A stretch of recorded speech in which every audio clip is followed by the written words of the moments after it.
Once upon a time in a faraway land, there was a beautiful and peaceful kingdom. But one day a terrible shadow cloud started to form over it. The cloud was cold and dark, and as it moved across the sky, it turned day into night. Wherever the shadow cloud passed, it brought with it howling winds, torrential rains, and deafening thunderclaps. Now, this shadow cloud had been banished from the kingdom long ago by a legendary hero named Leon. But now it seemed that the cloud was back, and with it, the return of the Dark Lord Mold, who lived inside it. King Leo wasn't afraid. He knew that even though he wasn't the legendary hero Leon, he could still do the right thing and save his people. So he called out to all the knights in the kingdom to get ready to fight the Dark Lord Mold. As they prepared for battle, the king looked up at the sky and asked the royal wizard Balthazar to find out what had brought the shadow cloud back. "I have a bad feeling about this," said the king, "but we must be ready just in case." Balthazar nodded and climbed onto the highest tower in the kingdom, from which he could see the entire sky. Meanwhile,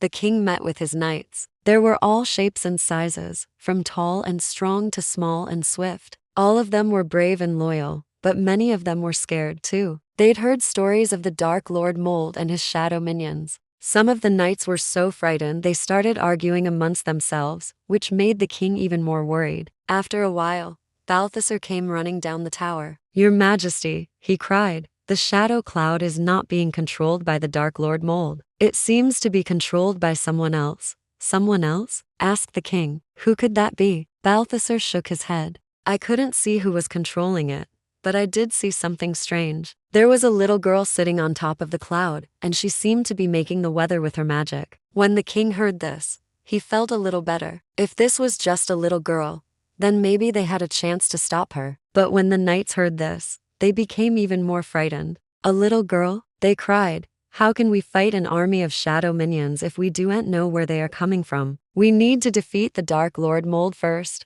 The king understood their point, but he knew that if they didn't come up with a plan soon, the entire kingdom would be plunged into darkness. So he decided to do something bold. He told the bravest and most experienced knight to take a small group of soldiers and go out and find the source of the shadow cloud. Then he sent Balthazar back to the top of the tower to keep an eye on the cloud. And finally, he gathered all the rest of the knights and told them that they would be ready to fight the moment the Dark Lord Mold appeared. It took the little group of knights only a few minutes to reach the edge of the kingdom. And as they looked up, they saw it, the little girl with the shadow cloud. She was sitting on a rock at the center of the cloud, and she was making the shadow grow bigger with her magic. The knights shouted at her, demanding that she stop, but she just laughed at them and shouted back, "You can't make me. You're too late. The Dark Lord Mold will be back soon, and then you will all die." The bravest knight stepped forward and unsheathed his sword. "I may be small," he said, "but even one hero can make a big difference." And with that, he charged at the little girl.